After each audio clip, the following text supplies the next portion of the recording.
Animalis, l'expert du bien-être et de la santé de vos animaux depuis 20 ans présente Sud Radio Vos Animaux, 10h-11h, Natacha Harry. Bonjour à vous, bienvenue dans Vos Animaux, merci de votre fidélité. Alors au programme aujourd'hui, comment bien vivre avec un animal atteint d'un déficit sensoriel. Votre chien ou votre chat voit mal, il entend de moins en moins bien.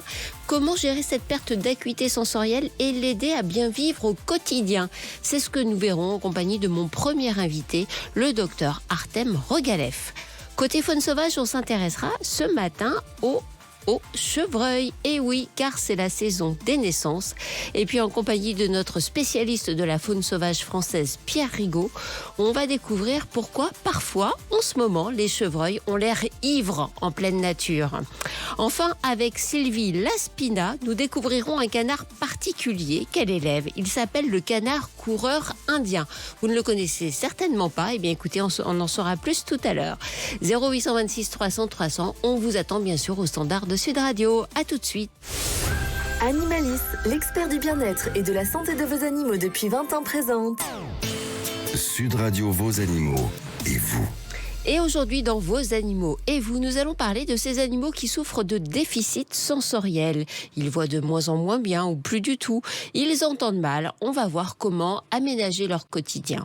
Bonjour Artem Rogalev, merci beaucoup d'être avec nous ce matin sur l'antenne de Sud Radio. Bonjour. Merci Artem donc d'être là pour parler de ces déficits sensoriels. C'est quoi précisément un déficit sensoriel, Artem ? Eh bien, un déficit sensoriel, c'est un déficit qui va toucher un des 5 sens, comme pour nous, mais du coup, là, en l'occurrence, pour l'animal. Et quels sont les déficits les plus fréquents ? Alors, chez l'animal, on va retrouver, notamment l'animal de compagnie, ce qui va être le plus visible et le plus fréquent, ça va être la perte de la vision, donc la cécité, la perte de l'audition, la surdité, donc les 2 premiers sens. Ensuite, les autres, notamment la perte de l'odorat ou du goût, c'est quelque chose qui est beaucoup plus rare, beaucoup moins diagnostiqué et de toute façon souvent très temporaire et partiel, quoi.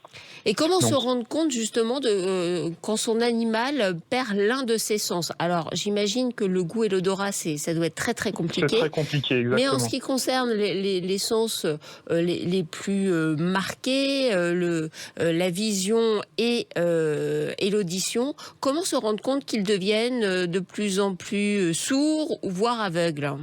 Alors, quand ça intervient de manière brutale, on s'en rend compte assez facilement parce que l'animal va se cogner contre des meubles, contre des obstacles, va trébucher, va avoir peur ou du mal à monter ou descendre des escaliers, par exemple pour la vision.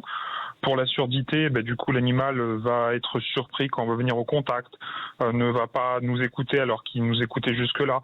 Donc, quand c'est brutal, on s'en aperçoit assez vite puisque c'est quand même des canaux de communication extrêmement importants avec notre animal. Bien sûr. Quand c'est quelque chose qui se met en place de manière un peu plus progressive, notamment par exemple avec l'âge, comme nous, ils perdent un petit peu d'acuité visuelle, de capacité auditive, en fait l'animal va s'adapter, va développer des stratégies pour contourner ça. Et donc là, ça peut être un peu plus compliqué à détecter ou pas aussi évident en tout cas. On peut faire des examens chez le vétérinaire pour justement avoir une certitude en la matière ? Oui, on peut tout à fait faire des examens. Alors, ça peut être des examens très très simples. On va simplement, par exemple, faire un bruit et voir si l'animal réagit.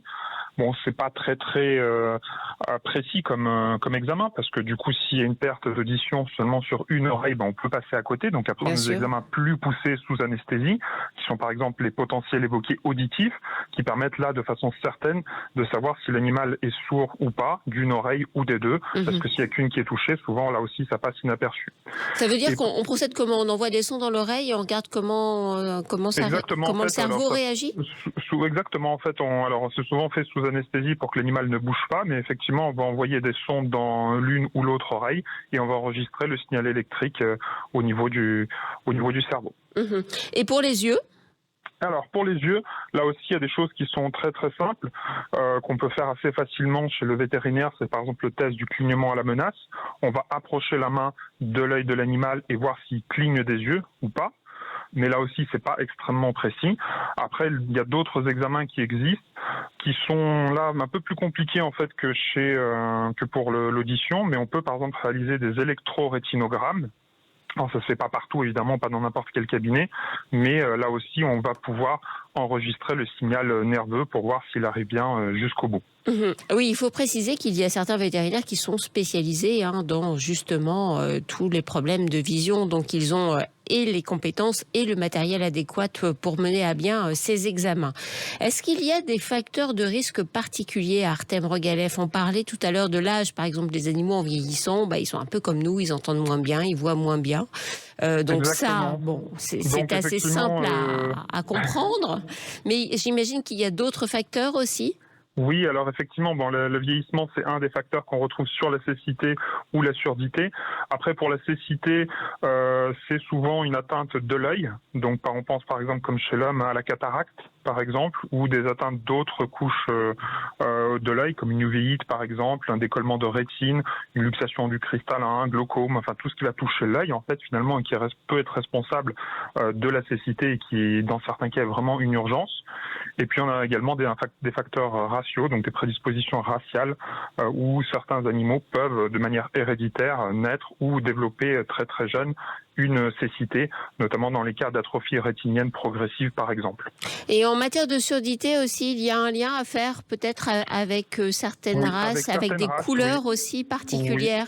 Oui, c'est ça. Donc là, effectivement, ça va plutôt toucher des races de chiens ou de chats qui ont le pelage blanc, blanc souvent avec des yeux clairs.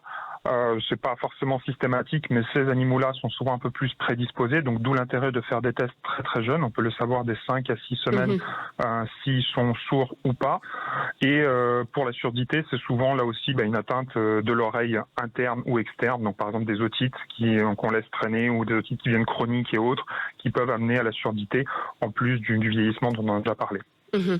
Quand on vit avec un animal qui souffre de déficience sensorielle, j'imagine qu'il faut un peu adapter notre comportement au quotidien et adapter aussi l'environnement dans lequel il vit.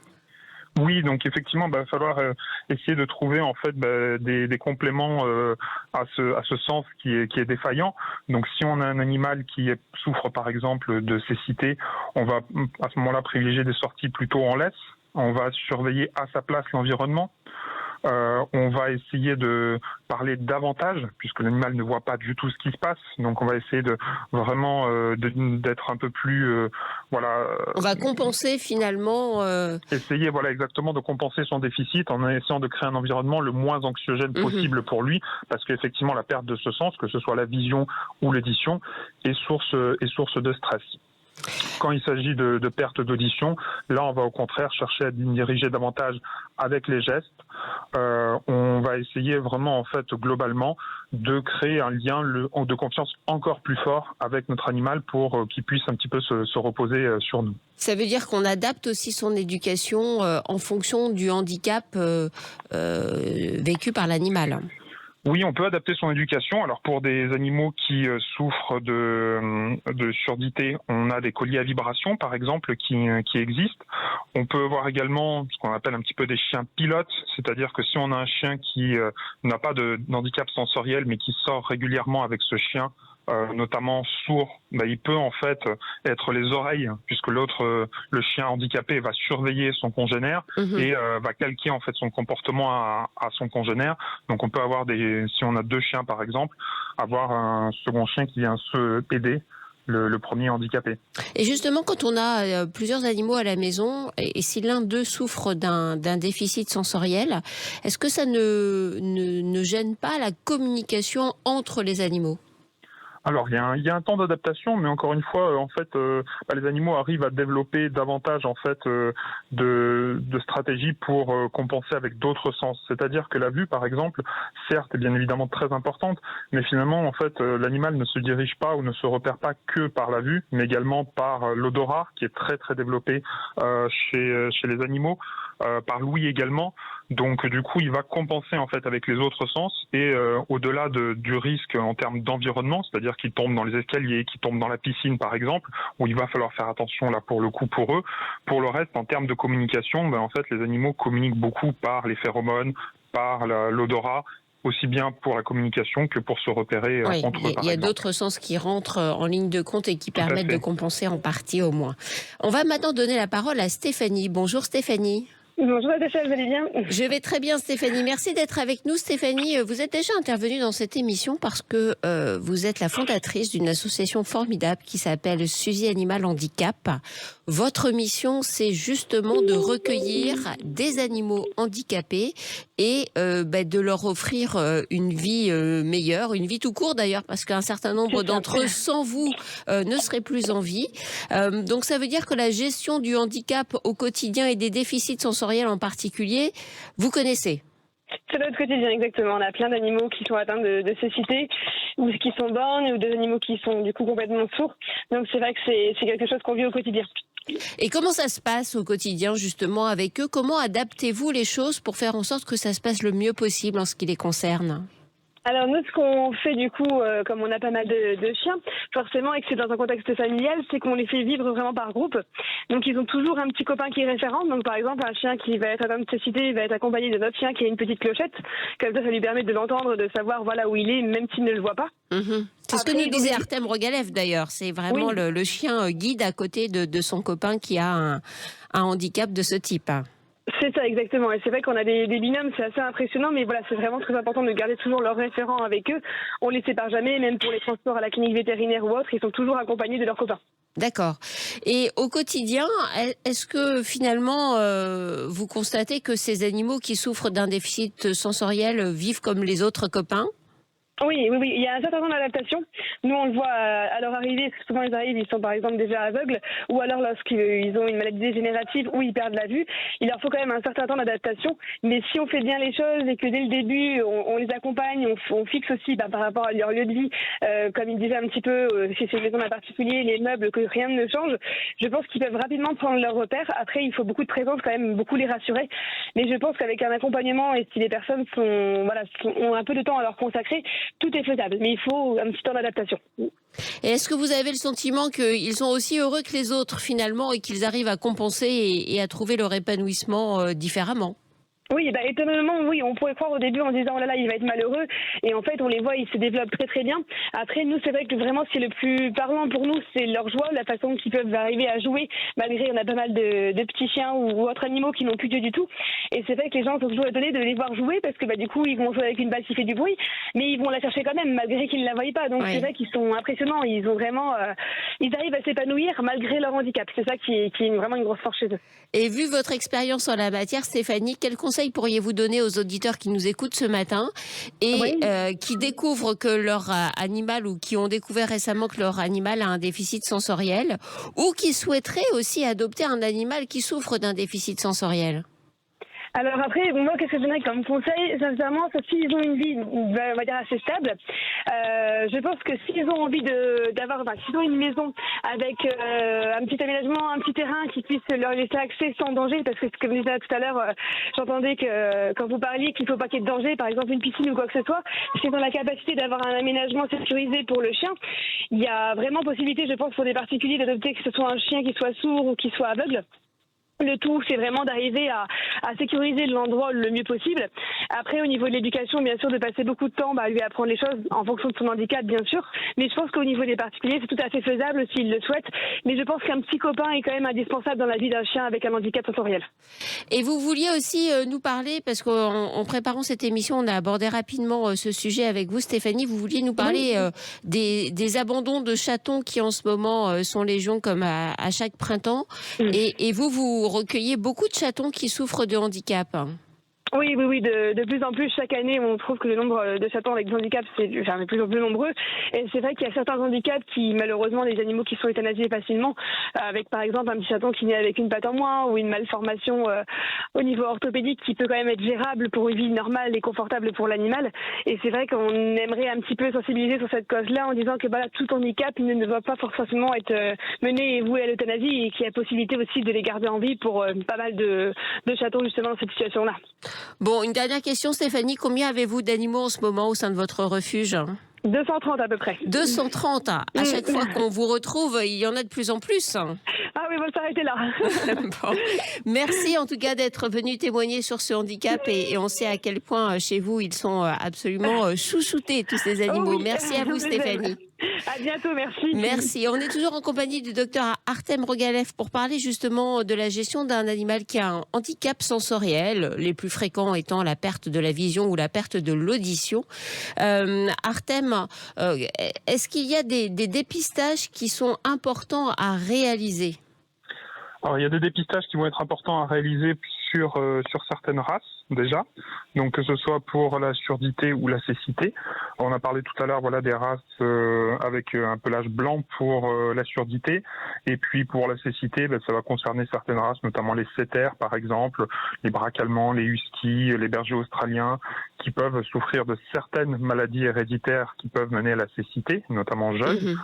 Après, c'est au niveau de bilan de santé annuel, quand l'animal commence à prendre de l'âge, qu'il faut faire ces bilans de santé annuels et qui permettront de dépister là aussi les problèmes de vision ou d'audition et de ne pas hésiter à en parler avec son vétérinaire si on a un doute. Et quand on réalise que son animal souffre d'un problème de ce type, est-ce qu'il y a moyen d'améliorer la situation ? Oui, alors ça va dépendre bien sûr évidemment énormément de la cause, mais il y a des choses qui sont possibles. Alors, comme pour l'humain, on peut opérer de la cataracte. Après, il faut voir... Avec d'excellents résultats d'ailleurs. Avec d'excellents résultats, effectivement. Il y a des fois des situations où c'est des urgences, notamment au niveau oculaire. Il faut prendre en charge également tout ce qui est otite et autres pour éviter que ça ne mène à une surdité. Et puis il y a également des compléments alimentaires avec des vitamines, des acides aminés, du sélénium, des antioxydants qui peuvent ralentir les effets du vieillissement, par exemple. Donc on n'est pas totalement dépourvu. D'ailleurs, en parlant de vieillissement, Artem Rogalev, est-ce que les animaux souffrent de déficits cognitifs comme nous, êtres humains, en vieillissant ? Oui, c'est quelque chose qui existe aussi chez les animaux. On s'est aperçu en fait, du coup, ces 20-30 dernières années, que l'espérance de vie des animaux a augmenté. Oui. Et c'est effectivement des choses qu'on voit maintenant avec des animaux qui sont de plus en plus âgés finalement, parce que c'est maintenant, alors je dirais pas fréquent, mais en tout cas on voit des animaux qui ont 15, 16, 18 ans, parfois 20 ans même, pour certains animaux. Et donc ils vont effectivement souffrir de troubles cognitifs, de troubles du sommeil, de désorientation parfois, à cause de l'âge tout simplement. D'accord. On va donner la parole à Sylvie maintenant. Bonjour Sylvie. Oui, bonjour Natacha. Merci beaucoup d'être avec nous Sylvie. Vous avez un chat Sylvie, je crois. Oui, c'est ça. J'ai un chat qui est atteint d'hyperstasie féline. Oui. Voilà, donc en fait, on s'en est aperçu quand il avait à peu près 1 an. De quelle manière vous en êtes-vous aperçu et comment ça se manifeste ? Racontez-nous pour nos auditeurs qui sont moins familiers que vous. Oui, et en fait, on a eu beaucoup de mal à savoir ce qu'il avait. C'est vrai qu'il y avait même beaucoup de vétérinaires qui ne comprenaient pas ce qu'il avait. Oui. En fait, par moment, il se mettait à courir dans tous les sens, à sauter sur les murs, et à être complètement comme paniqué en fait. D'accord. Donc avec les yeux un peu révulsés, voilà. Et donc on a mis du temps, mais finalement on a réussi à trouver. Et donc il s'agit donc d'hyperstasie féline, ce qui équivaut a priori à l'épilepsie pour les humains. Voilà. Quel genre d'examens ont été réalisés sur votre minou pour arriver à... Il y en a eu énormément. Et finalement, personne ne trouvait. Et c'est une jeune vétérinaire qui nous a dit prenez-le en vidéo, montrez-moi exactement comment il est, etc. Et donc, c'est ce qu'on a fait. Et en lui montrant, elle a confirmé que c'était ça. Et donc, elle nous a donné un traitement qui est d'ailleurs un traitement comme pour les humains, pour l'épilepsie. Oui. Et ça a très bien fonctionné. D'accord. Ça a très bien fonctionné. Donc, depuis, il n'y a plus ces crises... Alors, entre-temps, le traitement est quand même, au bout d'1 mois, il nous a dit, ça risque de lui causer des problèmes sur les reins. Donc, on a décidé d'arrêter le traitement. Et comme c'était principalement lié au départ à une frustration de nourriture, parce qu'on l'avait mis au régime vraiment draconien. Et du coup, je me suis dit, à la limite, on va lui donner des croquettes vraiment de chat diabétique les plus légères possibles. On va lui laisser à volonté et on va voir si vraiment il grossit énormément ou pas. Et voilà. Et au final, il grossit un petit peu, mais alors il fait quelques crises, hein, mais c'est vraiment c'est neurologique. Donc c'est-à-dire que c'est un chat qui, quand il est en crise, on le voit et tout de suite on va le câliner, on va le brosser, et tout de suite en fait il s'apaise et la crise passe. Voilà. Artem, juste rapidement pour conclure, comment réagissez-vous à ce que vient de nous expliquer Sylvie ? Mais c'est bien. Après, c'est pas toujours évident, effectivement, d'arriver au diagnostic. Ça reste quand même malgré tout des animaux et tels qu'on les voit en consultation, c'est pas toujours tels qu'ils sont à la maison. Donc, effectivement, le fait de faire des vidéos va énormément aider le professionnel de santé.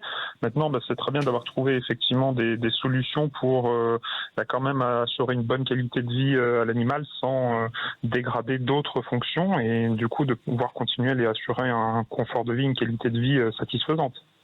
Eh bien, merci en tout cas Sylvie pour votre témoignage. Passez un excellent week-end. Merci à vous Sylvie. Merci à vous. Au revoir. Et merci à Artem Rogalev, notre vétérinaire invité récurrent dans cette émission pour parler d'un certain nombre de problèmes de santé de nos chiens et de nos chats. Merci pour vos conseils précieux Artem. Merci beaucoup à vous. Allez, on marque une courte pause et d'ici quelques minutes, nous ferons un voyage dans nos campagnes et nos forêts françaises pour parler des chevreuils en compagnie de Pierre Rigaud. Animalis, l'expert du bien-être et de la santé de vos animaux depuis 20 ans présente. Sud Radio Vos Animaux, 10h-11h, Natacha Harry. Et oui, nous sommes ensemble encore pendant près de 30 minutes pour parler d'animaux, de faune sauvage, d'animaux de compagnie. Vers 10h45, on découvrira l'histoire de Sylvie Laspina. Elle élève des canards coureurs indiens.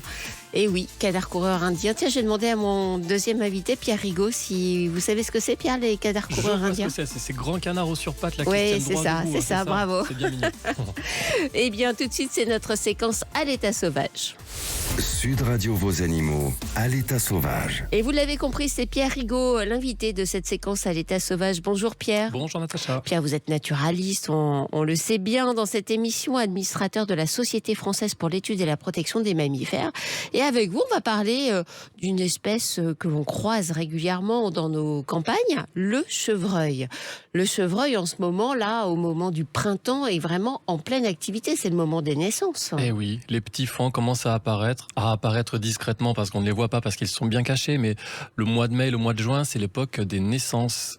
Donc les chevrettes, puisque la femelle du chevreuil ne s'appelle pas la biche, comme vous le savez, mais s'appelle la chevrette. Vous faites bien de le préciser. Il faut régulièrement. C'est pas du tout la même taille, entre parenthèses. Oui, c'est vrai. Une biche, une centaine de kilos, une chevrette, une vingtaine de kilos. C'est pas le même gabarit. Évidemment. Et donc elles mettent bas, ces chevrettes, en ce moment, des faons qui sont tapis dans l'herbe pendant leur première semaine, qui sont complètement cryptiques, cachés, avec ce camouflage, ces petites ponctuations blanches là sur leur livret, qui fait que dès qu'il y a un danger, même quand il n'y a pas de danger, leur stratégie, c'est de se planquer. Donc ils ne dégagent quasiment pas d'odeur, ce qui permet de ne pas être repérés par les prédateurs.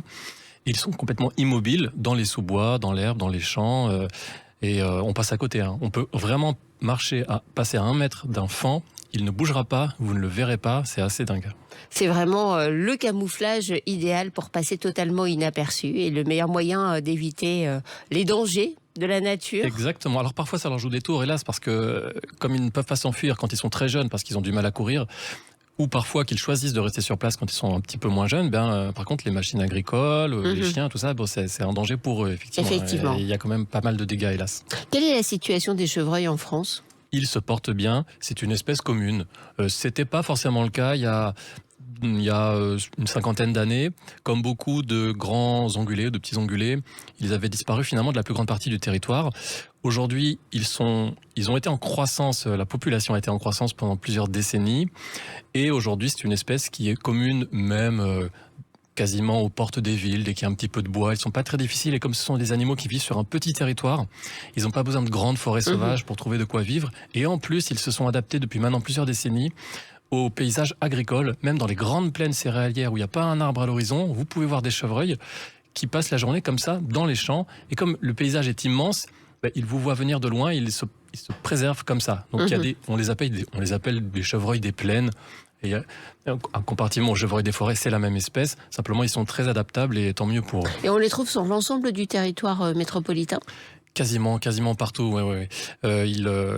Puis ils sont même dans les forêts très fréquentées par les promeneurs, parce que le fait qu'ils aient un petit territoire dans leur parcelle forestière, dès lors qu'ils sont plus ou moins tranquilles et qu'on vient pas trop les déloger, ils restent là, ils vous voient passer à côté. Alors c'est vrai qu'en ce moment, avec la naissance des petits, ce qui est dangereux pour eux, et surtout dans les endroits justement périurbains où il y a beaucoup de gens qui se promènent, et donc parfois des chiens, c'est qu'ils sont quand même fréquemment victimes des chiens qui attaquent soit les adultes, soit les faons. Et hélas, tous les ans, on a des cas comme ça, même des gens qui m'envoient leurs témoignages, qui sont complètement affolés parce que leur chien, dont ils ne pensaient pas qu'il serait capable de s'en prendre un chevreuil, reste un chien, et parfois s'il aperçoit qu'il sent un chevreuil détalé en sous-bois, il court après. Et c'est pour ça qu'il faut rappeler, j'en profite, pour dire qu'il y a une réglementation, vous savez, qui interdit de promener son chien en dehors des allées forestières du 15 avril au 30 juin. Et c'est pour éviter de déranger, pas seulement les chevreuils, la faune sauvage, même les oiseaux qui nichent par terre. Mais vous faites bien de le préciser, parce que je suis pas sûre que cette réglementation soit connue de tous. Et c'est pas pour nous embêter. Faut vraiment dire que là, il y a une utilité.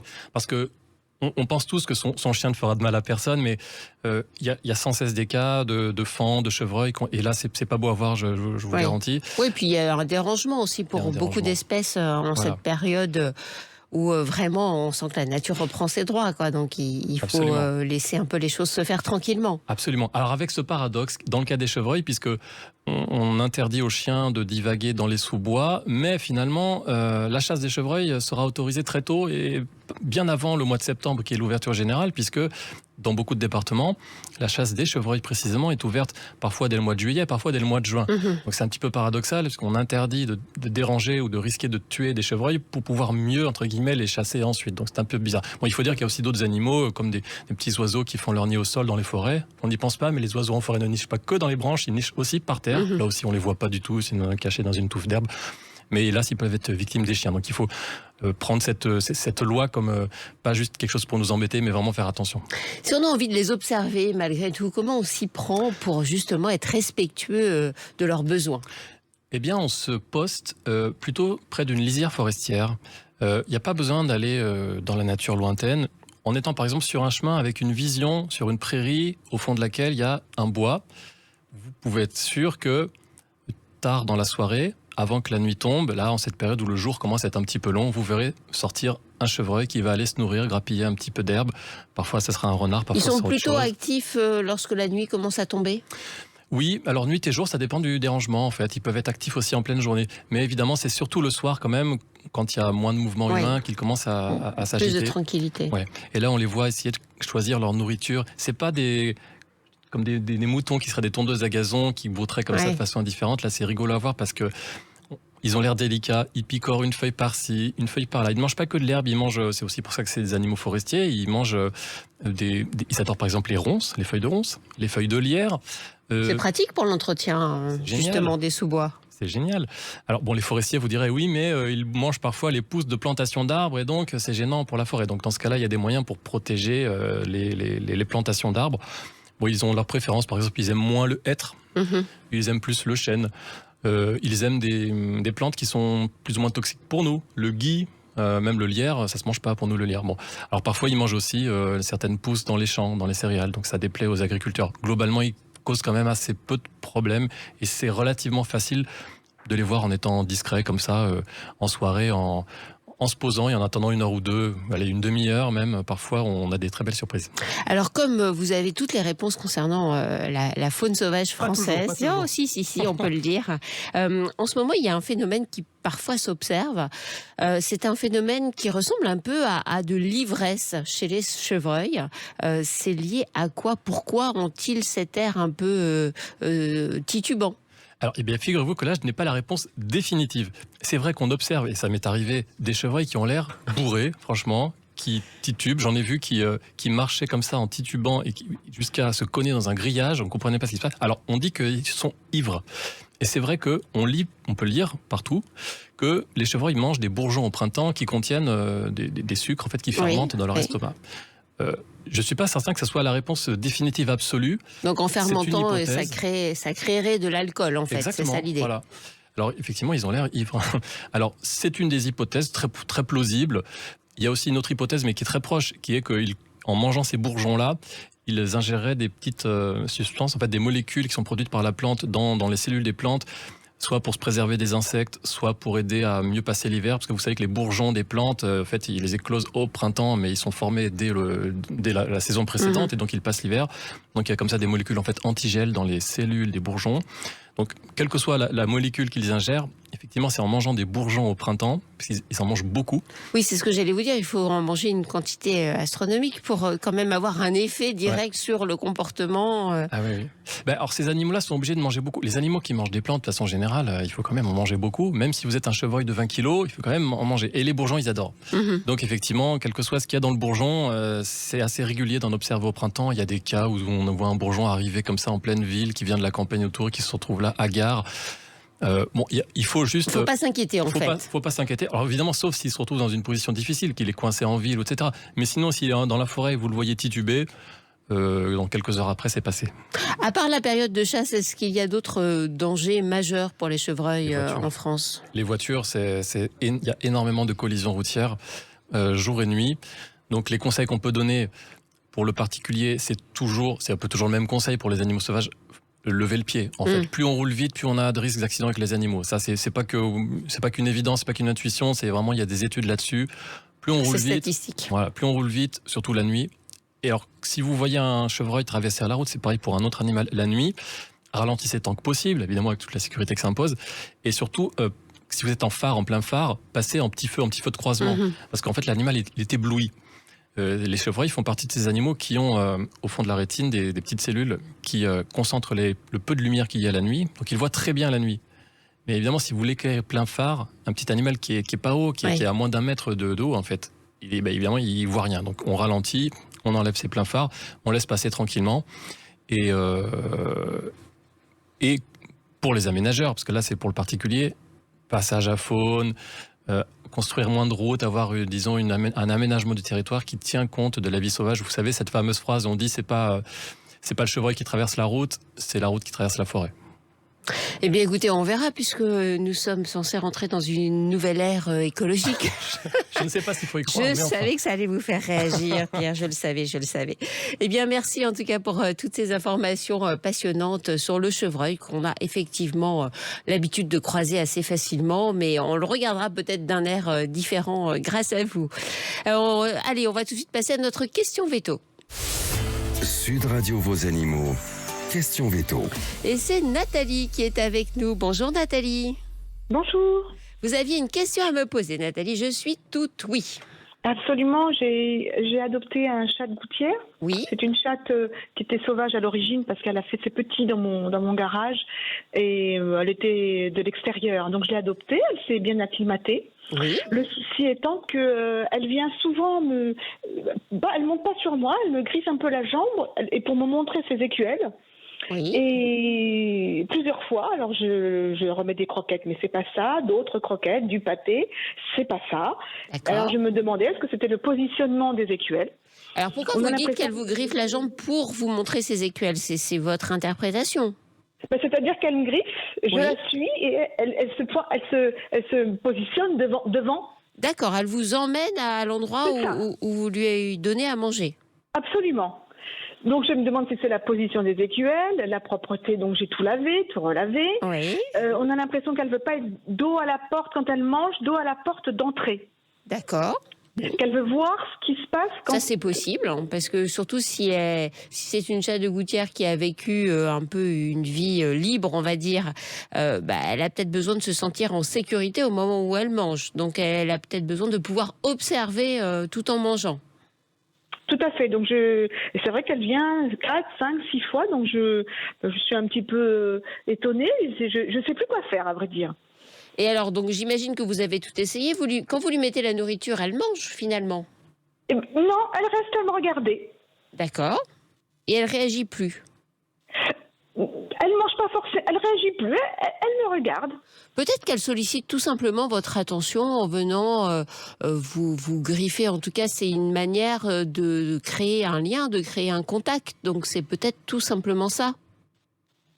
Oui, et en fait, peut-être que j'ai du mal à décrypter ce qu'elle me demande. Ah, mais c'est souvent assez compliqué de décrypter ce que veulent nos chats. Parfois, on interprète leur comportement d'une manière qui n'est pas la bonne. Là, vous avez fait un lien avec la nourriture, l'endroit où vous lui donnez la nourriture, mais visiblement, ça ne l'incite pas à manger davantage. Donc, peut-être qu'elle cherche tout simplement à rentrer en contact avec vous, à avoir votre attention. Et ça marche puisque de toute façon, à chaque fois qu'elle fait ça, vous lui donnez de l'attention.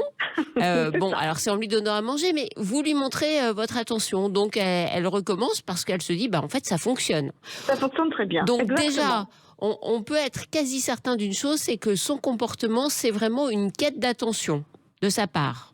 Après... D'accord. Ce n'est pas certain que ce soit une quête de nourriture, puisque visiblement, d'abord, elle n'en manque pas, si j'ai bien compris. Pas du Et tout. puis, c'est pas ça qui l'a fait réagir. Donc, voilà. Prenez-le comme tout simplement une demande d'attention. Donc, si on va un petit peu plus loin dans le raisonnement, c'est presque une marque d'affection aussi. Donc, c'est bien, c'est qu'elle se trouve bien chez vous. Oui. Et ce qu'elle ne faisait pas avant, donc ça m'étonne, et donc je ne l'interprète peut-être pas de la bonne façon. Mais peut-être qu'elle est tout simplement sécurisée dans l'environnement que vous lui offrez aujourd'hui. Donc voilà, elle vous le montre. Et puis elle aime peut-être aussi tout simplement le contact avec vous. Absolument, oui, puisqu'en fin de compte, c'est une chatte de l'extérieur qui donc n'avait pas d'habitation. On voyait bien. D'ailleurs, quand j'ai mis la litière, elle ne savait pas à quoi la litière servait. À quoi ça servait, oui. Exactement. Et elle a appris facilement ? Alors, j'avais un autre chat qui malheureusement est mort, et lui y allait, donc j'en avais mis 2, donc elle a compris ce à quoi ça servait, pourquoi c'était, et puis du coup maintenant elle sort plus du tout. Écoutez, c'est que ça confirme ce que je vous disais précédemment, c'est que je crois qu'elle a trouvé la maison qui lui convient parfaitement, donc ne changez rien, Nathalie. Absolument, oui. Eh bien, merci en tout cas pour votre témoignage. C'est moi qui vous remercie de vos conseils. Passez un excellent week-end, Nathalie. On va marquer une courte pause et on se retrouve d'ici quelques minutes avec Sylvie qui va nous raconter sa passion pour le canard coureur indien. Animalis, l'expert du bien-être et de la santé de vos animaux depuis 20 ans présente. Sud Radio Vos Animaux, c'est votre histoire. Et aujourd'hui, dans C'est votre histoire, nous allons découvrir l'histoire de Sylvie Laspina. Bonjour Sylvie. Oui, bonjour. Merci beaucoup Sylvie d'être avec nous. Vous allez nous raconter votre passion pour un canard bien particulier qui s'appelle le coureur indien. Sylvie, vous habitez en Belgique et vous élevez ces canards coureurs indiens depuis 6 ans, je crois, maintenant. Oui, c'est exact. Ça fait 6 ans qu'ils sont avec nous au quotidien, tous les jours. Alors, avant de nous parler de ces canards, de nous expliquer leurs spécificités, comment vous est venue l'envie d'élever des canards et en particulier ce canard ? Eh bien, donc nous sommes ici installés en Ardennes sur un grand terrain où nous avions décidé de cultiver un potager et d'élever des animaux pour être plus autonomes au niveau alimentaire. Alors on a lancé notre potager et on s'est retrouvé envahi par les limaces. Voilà, c'était la catastrophe. On a installé une vingtaine de plants de potiron. 3 jours après, il en restait 3. Les jeunes haricots, enfin voilà, c'était vraiment très très très difficile. Alors nous, on est très écolo, donc on n'est pas du tout pour l'utilisation de produits chimiques pour lutter contre les limaces. Et donc, on a recherché pendant pas mal de temps des techniques alternatives qui permettaient de protéger les légumes, de les rendre plus résistants aux limaces et de réduire, si possible aussi, les populations de limaces qui étaient vraiment trop importantes. Et c'est vraiment ça qui posait problème. Alors, on a testé toute une série de choses, mais en nous documentant, il y a donc 6 ans, nous avions trouvé un article sur les canards coureurs indiens.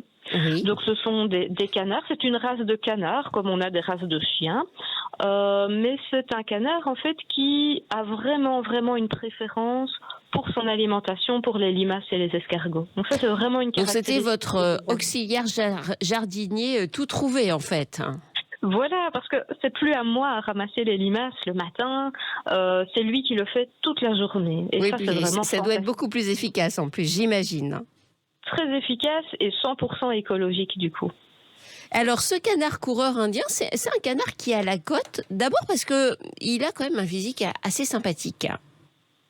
Oui, alors il est très agréable à regarder parce que déjà, les canards coureurs indiens, ils vivent en groupe. On n'a jamais un canard coureur indien tout seul. Donc ils forment toujours une petite troupe Il de en faut 2, combien 3. au minimum, hein? Alors moi, je recommande de prendre 3 canards. D'accord. Tout simplement parce que quand ils se retrouvent tout seuls, s'il y avait un accident, un canard, il peut se laisser mourir. Donc il vaut mieux en avoir 3 pour avoir le temps de réagir si l'un des 3 devait avoir un problème. D'accord. Et alors, quel conseil pouvez-vous nous donner ce matin sur l'antenne de Sud Radio aux auditeurs là, qui nous écoutent et qui se disent, tiens, finalement, c'est peut-être pas idiot de prendre des canards coureurs indiens. Voilà, alors les canards sont très efficaces. Ça, c'est évident. Ils mangent que les limaces ou ils mangent d'autres petits animaux du jardin qui viennent embêter nos cultures? Alors, ils sont omnivores, donc ils mangent un peu de tout. Ils vont aussi se nourrir de certaines larves qui peuvent nous poser problème au jardin, d'autres larves qui posent des problèmes aux cultures. Ils vont aussi se nourrir un petit peu de vers de terre, mais pas de panique, parce qu'il y en a tellement dans le sol que c'est vraiment pas eux qui vont poser problème. Ils se nourrissent aussi de petites graines, de pointes d'herbe aussi, de quelques végétaux. Donc il faut quand même aussi être prudent quand on sème des légumes ou des fleurs d'ailleurs, parce qu'il ne faudrait pas qu'ils aillent manger les graines. Et quand on a des petites plantules, il faut quand même faire attention aussi qu'ils ne les prennent pas pour de l'herbe. Bien fraîche, bien tendre. Voilà. Et pourquoi s'appellent-ils les canards coureurs indiens ? Eh bien, ils ont une morphologie un peu particulière. Donc, ils ont des fémurs un peu plus courts et une implantation un petit peu spéciale au niveau de la hanche qui fait qu'en fait, ils savent pas vraiment marcher. En fait, ils courent, ils ont un peu une démarche de pingouin, en fait. Et d'ailleurs, ils sont très élancés aussi, hein. Ils sont très élancés, voilà. Et les premières personnes qui les ont découverts en faisant un voyage du côté des Indes, les ont appelés les canards pingouins tellement ils étaient marrants à regarder. Et j'imagine que chez vous, ça doit être un vrai spectacle. Vous en avez combien en ce moment ? Alors moi j'ai 9 adultes, donc 2 mâles et 7 femelles qui sont là vraiment en permanence et qui vivent vraiment en groupe. Et on peut facilement mélanger mâle-femelle sans qu'il y ait de difficultés ? Alors oui, mais il faut quand même prendre certaines précautions, c'est-à-dire que si vous n'avez pas assez de femelles pour plusieurs mâles, ils vont commencer à se battre. D'accord. Et les femelles risquent d'être trop sollicitées par les mâles et s'épuiser. Donc on recommande, quand vous avez plus de 1 mâle, donc à partir de 2 mâles, d'avoir au minimum 3 femelles par mâle pour que ça se passe bien dans le groupe. Ah oui, donc tout de suite on monte en quantité et en effectif. Exactement. Et en termes de tempérament, quel est leur caractère ? Alors, ce sont des animaux qui sont très prudents. Ils vont avoir tendance à s'éloigner quand il y a quelque chose qui les perturbe.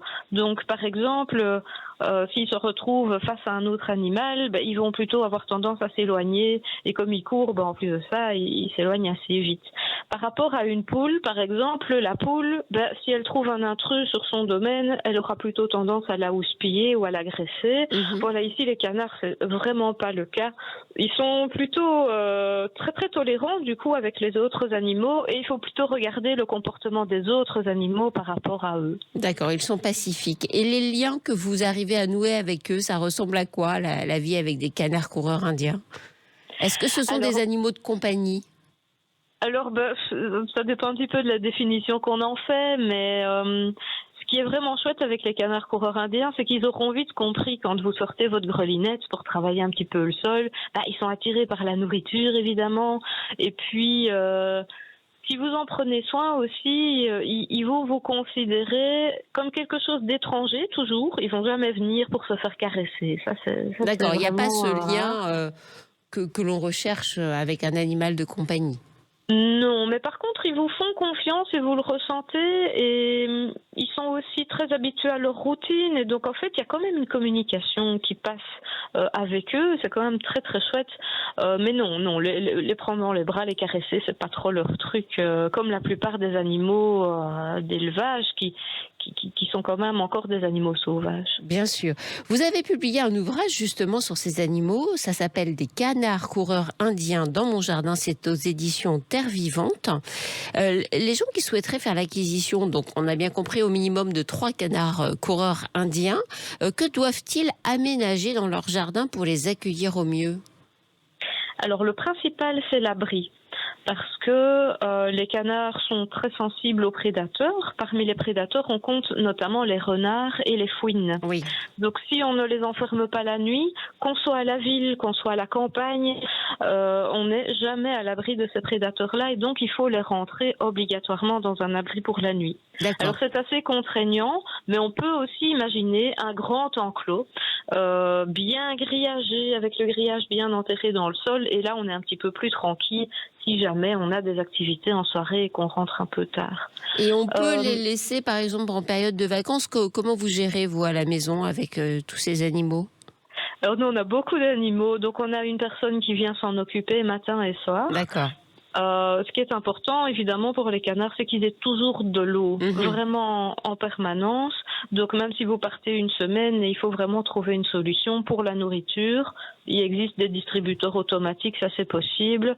Et pour l'eau, il faut vraiment être sûr qu'ils en aient en permanence. Et puis, bien sûr, une surveillance permanente aussi pour s'assurer que tout se passe bien pour eux au quotidien. Voilà, exactement. Avoir un œil de temps en temps, c'est plutôt agréable même finalement. Il y a plusieurs couleurs possibles? Oui, les coureurs indiens ont différentes couleurs. On en trouve des tout blancs, des tout noirs, on en trouve des bruns, on en trouve des bleus. En fait, ils sont plutôt gris, mais on appelle ça un plumage bleu. Alors, il y en a qui ont des taches qui sont tachetées. C'est vraiment très très beau. Moi, j'ai 2 cannes comme ça, magnifiques. J'ai 2 cannes roses, même. C'est marrant comme couleur, saumonée, comme ça. Ah oui. C'est magnifique. Et combien ça coûte à peu près un canard coureur indien, Sylvie? Eh bien, ça coûte quand on les achète adultes, donc à l'âge de 8 semaines, plus ou moins. Donc là, on connaît le sexe et on a le plumage définitif. Ça coûte entre 20 et 25 € un canard. Eh bien, écoutez, merci infiniment, Sylvie, d'être venue ce matin sur l'antenne de Sud Radio pour nous faire découvrir ce canard coureur indien. Et je rappelle le nom de votre ouvrage, ça s'appelle « Des canards coureurs indiens dans mon jardin » et c'est aux éditions Terre Vivante. Voilà, c'est la fin de vos animaux. Merci à vous de nous avoir suivis. On se retrouve bien sûr la semaine prochaine pour un nouveau numéro. Sud Radio, vos animaux. Avec Animalis, l'expert du bien-être et de la santé de vos animaux depuis 20 ans.